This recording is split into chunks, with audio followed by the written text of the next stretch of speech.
what do you say, Bruce, to those people who say, look, that these empires were fundamentally racist? It was basically white people going over to countries where there are brown people, enslaving them, taking their natural resources, transporting them, making them more impoverished, and enriching the white countries.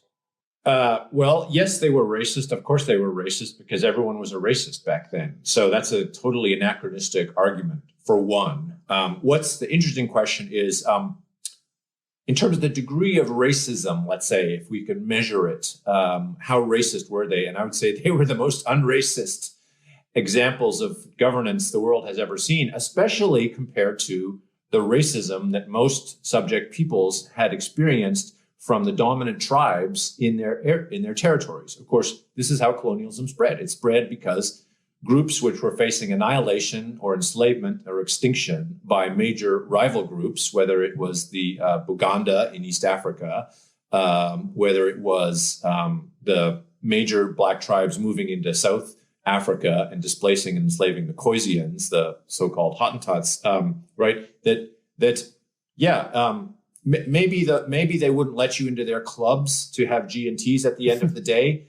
But the other threat to you was the people who wanted to actually make you their slaves and ship you off maybe to places where slavery remains. So racism is relative and it's historically embedded.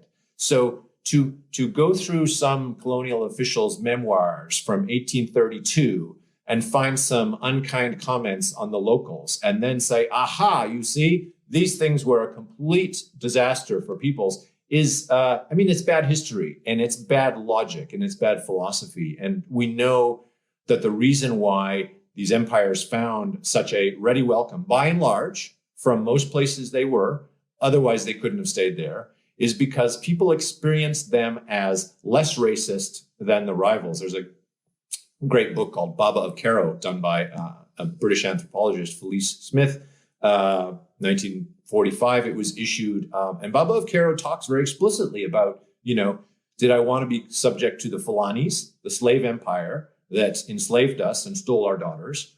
Or did I want to be under the rule of the British, who really just wanted us to stop killing each other and were willing to pay us if we worked for them? Hey, I'll take the racist British, if that's what you want to call them, over the racist Fulani. And I think in all circumstances, this was the concrete choice. And it just seems to me stunningly arrogant and anachronistic for some academic in a Western university sitting there with as much food and security and running water and safety from enslavement and major human rights violations to tut-tut those people facing concrete choices of life and death for having accepted or acceded to Western colonial rule.